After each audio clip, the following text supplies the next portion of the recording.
Hello दोस्तों, आपका स्वागत है my YouTube channel बी2 math bye Rohit sir पर। तो दोस्तों, आज हम जानेंगे संख्याओं के अंकों की पहचान कैसे करनी है। अंकों की स्थिति की पहचान कैसे करनी है, यानी कि आज हम जानेंगे कि जो संख्याएं होती हैं उनमें जो अंक होते हैं उनको जब हम इकाई दहाई सैकड़ा गिनते हैं तो आखिर कितने अंकों तक उसे ऐसा गिना जा सकता है। और इससे हम यह जानेंगे, यह जानने में मदद मिलेगी दोस्तों कि आखिर वह लाख वाली संख्या है कि करोड़ वाली संख्या है।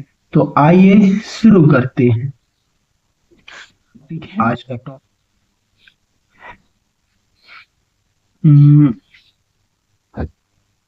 संख्याओं के अंकों संख्याओं के अंकों की स्थिति की पहचान पहचान कर पहचान।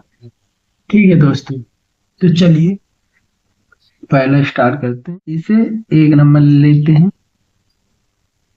शुरुआत के लिए दोस्तों बता दूं मैं किस तरीके से लिखा जाता है। एक, मैं यहाँ तो बताऊंगा कि इकाई के नीचे इकाई, दहाई के नीचे दहाई लिखा जाता है। ठीक है, एक शुरुआत से करेंगे तो एक एक एक एक एक एक एक एक एक एक। अभी यहाँ तक लिख लेते हैं दोस्तों, ठीक है ना।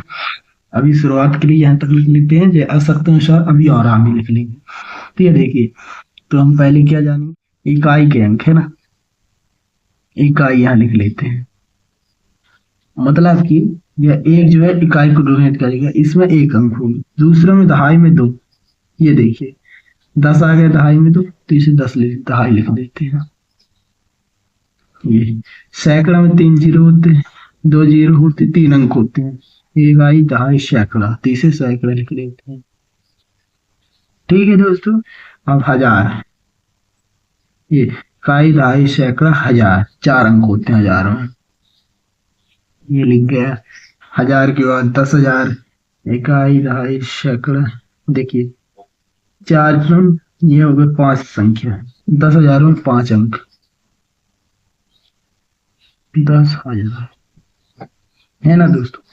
तो अब आगे चलिए, 5 शून्य, जैसे 5 अंक थे 10,000 में, तो 10,000 के बाद अब आता है लाख। लाख में 6 अंक होते हैं। देखो, इकाई दहाई सैकड़ा हजार 10,000 लाख, 6 अंक है। इसे बोलते हैं क्या, इसे बोलते हैं लाख। ठीक है दोस्तों, तो अब 5 शून्य होते हैं लाख में, तो अब इसमें 6 शून्य होंगे 10 लाख में, 2 4 और ये 6।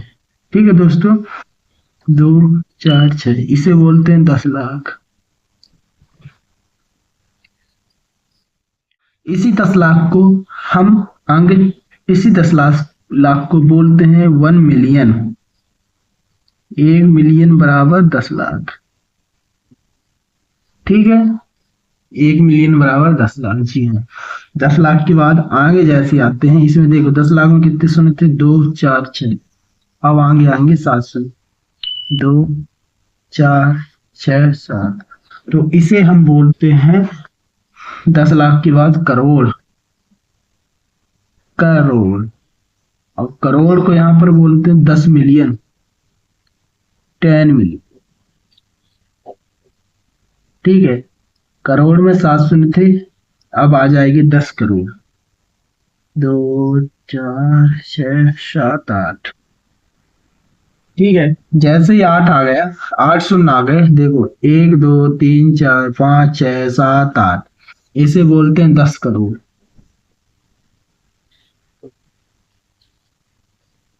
10 करोड़, इसे 10 करोड़ को बोलते हैं 100 मिलियन।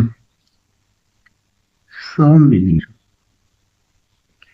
चलिए दोस्तों, आगे इसी तरीके से और रखते हैं। ये इसे अब आवश्यकता अनुसार पढ़ाने को बोला था, तो अब इसमें हम और पढ़ा लेते हैं।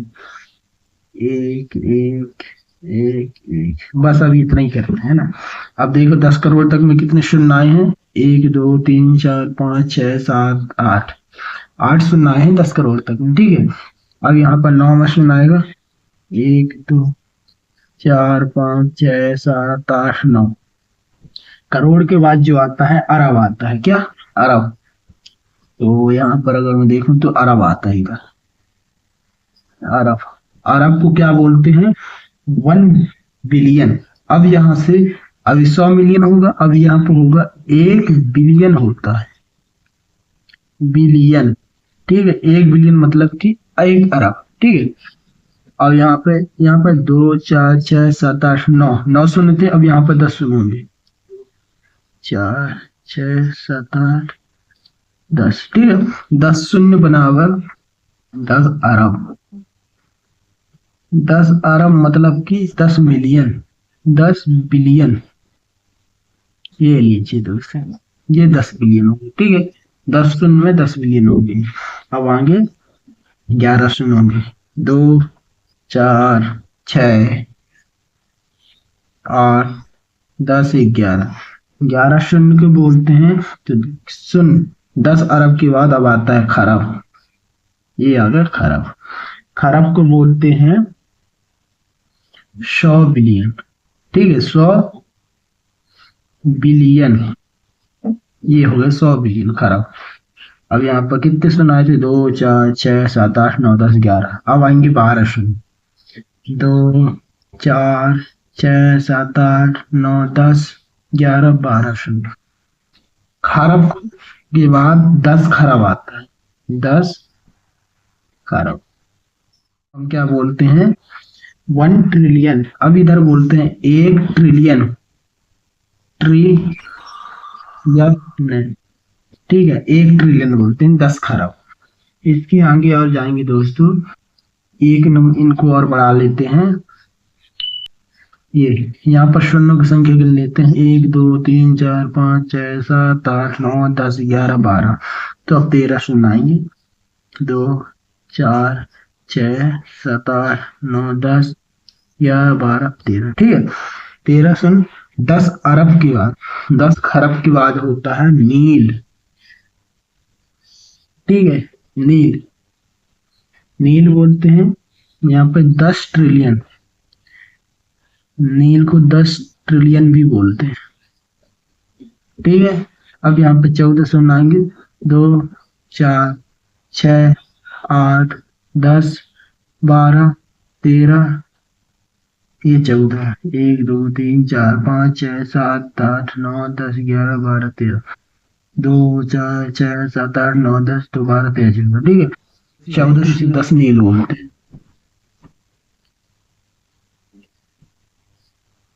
10 नील, है ना। ऐसे बोलते हैं 100 ट्रिलियन, 100 ट्रिलियन, ठीक है।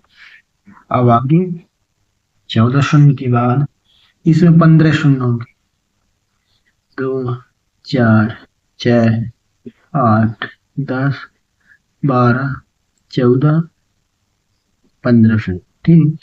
2 4 6 7 8 9 10 तो 12 13 14। अब ये 15 शून्य है तो 10 नील, ये हो गया पद्म, ठीक है। 10 नील के बाद पद्म होता है, इसे किसी और आगे की संख्या नहीं बोलती मैं, है ना। 15 हो गए। अब यहाँ पर 16 आते सुन, 2 4 6 8 10 12 14 16, ठीक है। पद्म के बाद 10 पद्म होता है, 10 पद्म, ठीक है दोस्तों। 10 पद्म के बाद अभी 16 चले हैं, 17 18, अब 17 शून्य आएंगे, तो 17 शून्य देख लेते हैं, 2 4 6 8 10 12 14 16 1 17, ठीक है। 10 पद्म के बाद आता है संघ, तो ये लिख लिए संघ। अब जो है आखिरी एक और रहता है, 2 4 6 8 10 12 14 16 17 18, इसको बोलते हैं महासंघ, ठीक है दोस्तों, महासंघ। तो ये हम देखेंगे यहाँ पर 1 2 3 4 5 6 7 8 9 10 11 12 13 14 15 16 17 18। तो यह दोस्तों 18 शून्य से मिलकर बनी ऐसी संख्या महासंख्या है। ये संख्याओं की आखिरी गिनती होती है कि महासंख्य के बाद सभी संख्या महासंख्य के अंतर्गत ही गिनी जाती है। तो आज के लिए बस इतना ही। धन्यवाद।